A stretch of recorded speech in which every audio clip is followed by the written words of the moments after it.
and today's video I'm going to be making a low tunnel. Last year I didn't have a polytunnel or a low tunnel or anything, and I think the weather, the fact it was a drought year, I was probably quite grateful actually that I didn't have anything like that needed watering.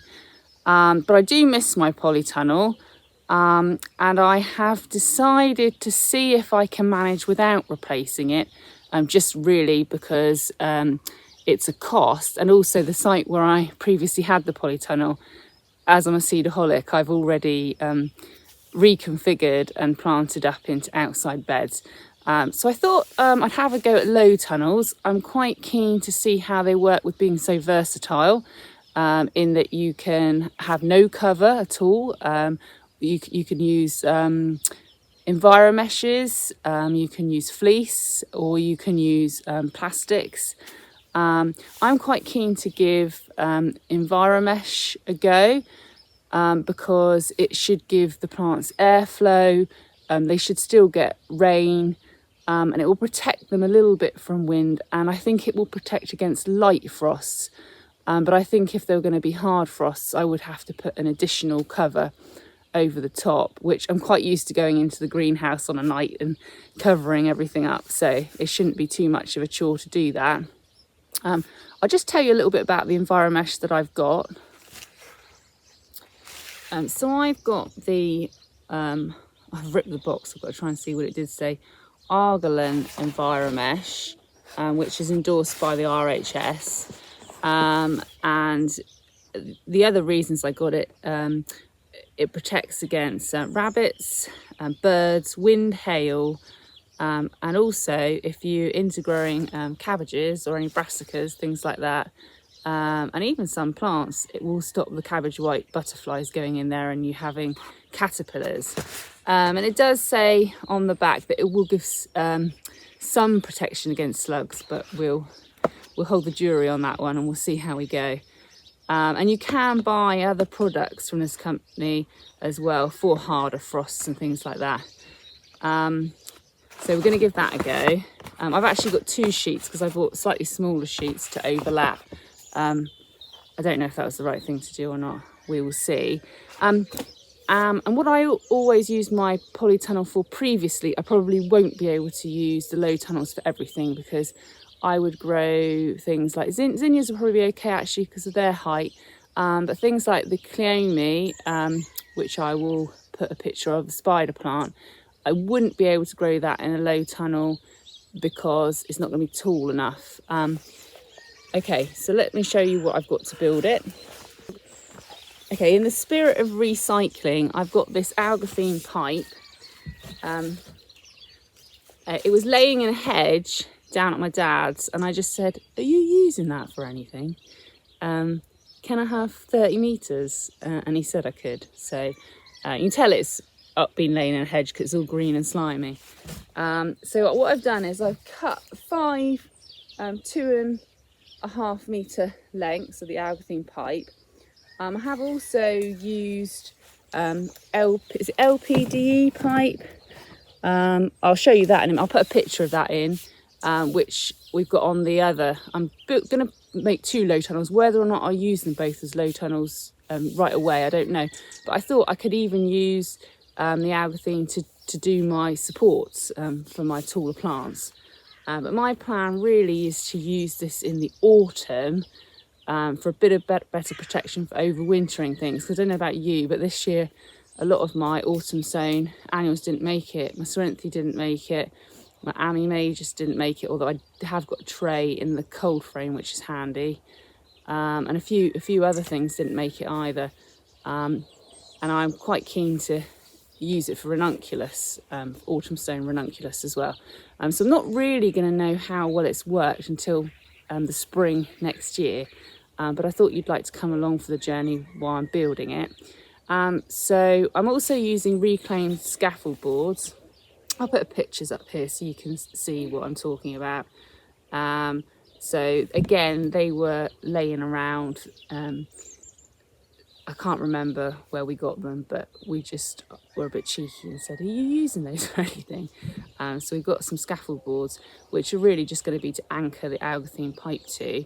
And then I'll put a link for this on Amazon. Got this like it's a reel of I don't even know what metal it's made out of. Multi-purpose fixing band, galvanized steel. And what we've done is we've cut those to short lengths, and I'll put a picture in of how I'm using them to fix the algathene to the boards. So anyway, that's the project we're going to do today. It's getting a bit windy now, so I hope you can hear me okay. But this is the screws I've got here. So they look like that. Oh, and they're just wood screws, just Phillips wood screws. Okay, right, let's get on with this job. So I have gone along and just measured and put little pencil marks so that my hoops are going to be evenly distributed. So this is where my next one needs to go.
And I'm just going to line the algathene pipe up with the bottom of the board so that they're all roughly the same height.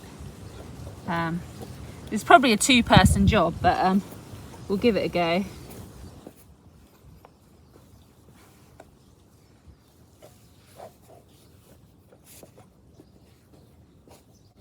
I think I'll put 2 screws in and then I can pull the pipe up to the level I want it in a minute, just because it's a bit fiddly to hold it.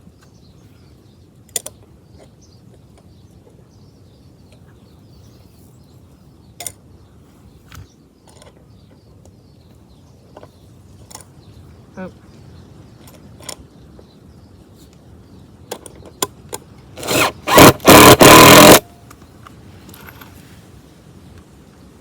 Oh, got my dirt in my screw. Never mind. Part of the job. Right, so now I'll glad I've done a good job. Right, get it level, and then I'm going to put 2 extra screws in. You're at the wrong angle actually to see. I'll just turn you around. So I'm just going to put extra screws in here at an angle just to pull it tight.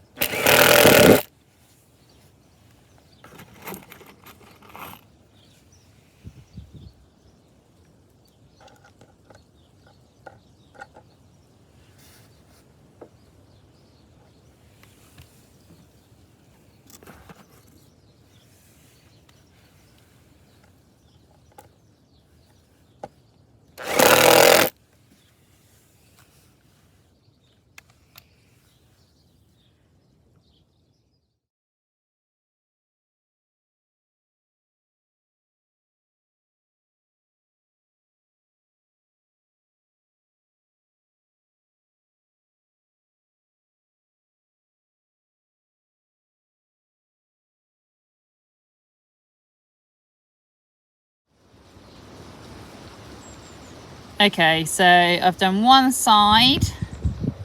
Here we are. So I don't know if you can just see the end hoops. There's 5 hoops. And now I need to go around the other side and do the same again.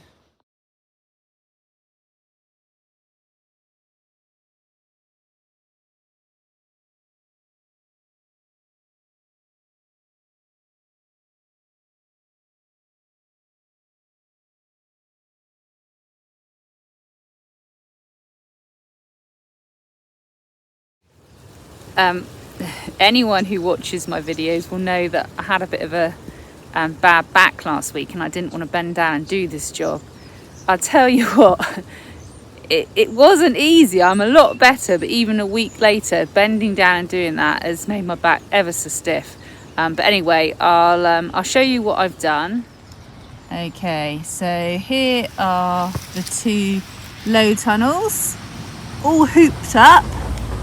And now they just need their covers. Okay, well I haven't got enough stones actually to show you what this will look like properly, because the idea is you just use stones or something heavy to weight it down. If you fix the netting with anything, you might tear it. So this is 2 nets, but again, if I had more stones, I need stones all the way along, it would look a bit better and a bit more finished, but with my back this is enough for me for one day. Next time you see the tunnel, hopefully we'll be planting it up. I would have come up with a system for putting the mesh on. Thanks for watching this week's video, everyone.